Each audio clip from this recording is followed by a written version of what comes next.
Hey, welcome back. This is part two. This is who we are.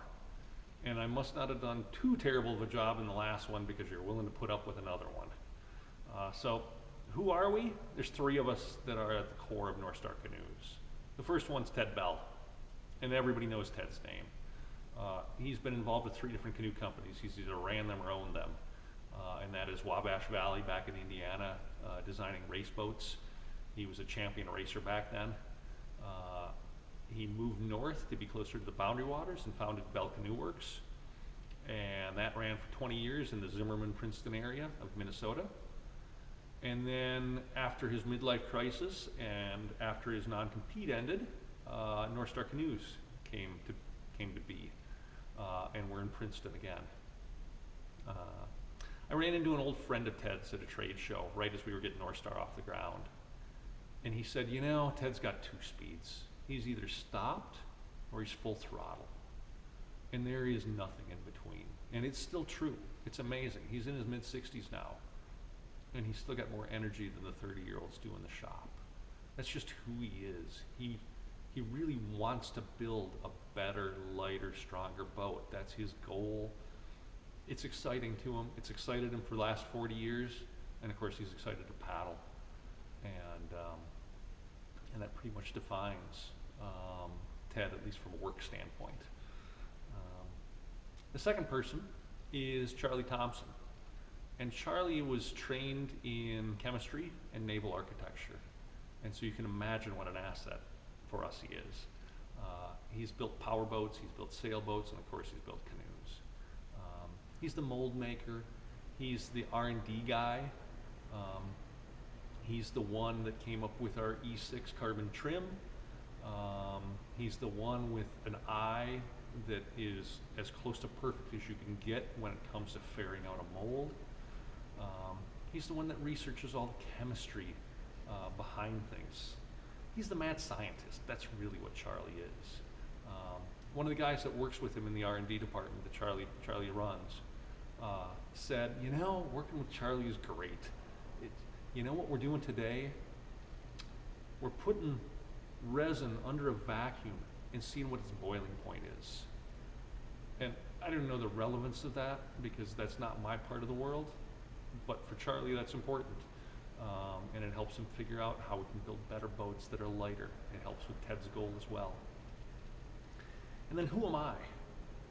Well, I love wild places. I love long trips. Every summer I disappear for 3 or 5 weeks and cause conniptions amongst Ted and Charlie. But it's good for me and it's good for the company. I'm going to talk about 2 trips that I've done in the past. One of those is the long solo trip. That's right when I graduated from college. I worked a nice desk job and wore a tie for a while. And I got laid off in the spring and I said, I'm going to take a canoe trip. And so I left on June 15th, and I came back on Halloween. I paddled through the Boundary Waters in Quetigo, all the way through Ontario into Manitoba, up all the way to Woodland Caribou, and then I circled back down and I came back home to the Boundary Waters again. 139 days on the water. My longest stretch without a resupply was 47 days.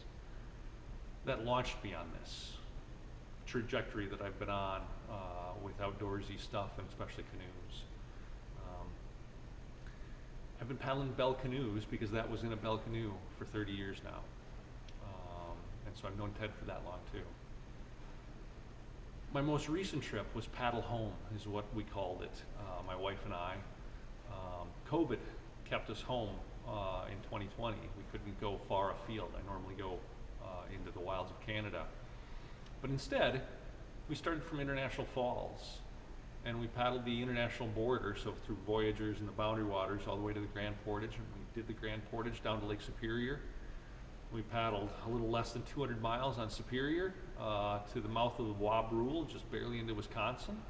We went up the Brule, down the St. Croix, and paddled back to our house. 600 miles, 38 days, and we took a toddler with us. He was just a little bit under 2 years old. So hopefully we're raising him right to become a canoeist. I've paddled extensively in Canada, and I'm just going to rattle off rivers for a second. I'm going to say in Nunavut, the Kazan, in the Northwest Territories, the Thoa and the Tultson, In the Yukon, the Wind and the Snake in the northern Yukon. Saskatchewan would be the Fond du Lac, the Waterfound, the William, and the McFarland. Manitoba, I can't name them all, except to say that we've got the Seal, the Burntwood, the Grass, all the rivers that flow into the east side of Lake Winnipeg. Ontario, certainly Wabakimi, Woodland, Caribou, many of the Crown lands in between those areas, and of course a ton of time in Quetigo, and lots of time in the States and what have you too. I love to do long canoe trips. That's my passion. That's who I am. Both Charlie and I were at Bell for years, as was our West Coast distributor, was our West Coast rep at that point. His name's Ethan.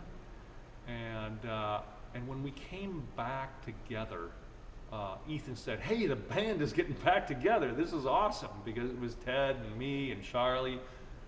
Our lead laminator from Bell Canoe days, Travis, is back. So it's pretty darn cool. It's a reincarnation in a lot of ways. That's why we named the Phoenix. And then one other disclaimer, and that is I give classes at local retailers. I do Boundary Waters classes, how to travel in the wilds of Canada classes. I'm a passionate winter camper as well. I give classes on that. And anybody that's attended my classes knows that I have a strong tendency toward information dumps. I'm not too good at classic marketing. I give you information so that I help you teach and learn and how to do. And that's what these are going to be. That's what I am. And so you're just going to have to expect that and hopefully enjoy it. And so next, I'm going to delve into our design philosophy. That's going to be the first one of the big information dumps. So get ready. Number 3's coming up.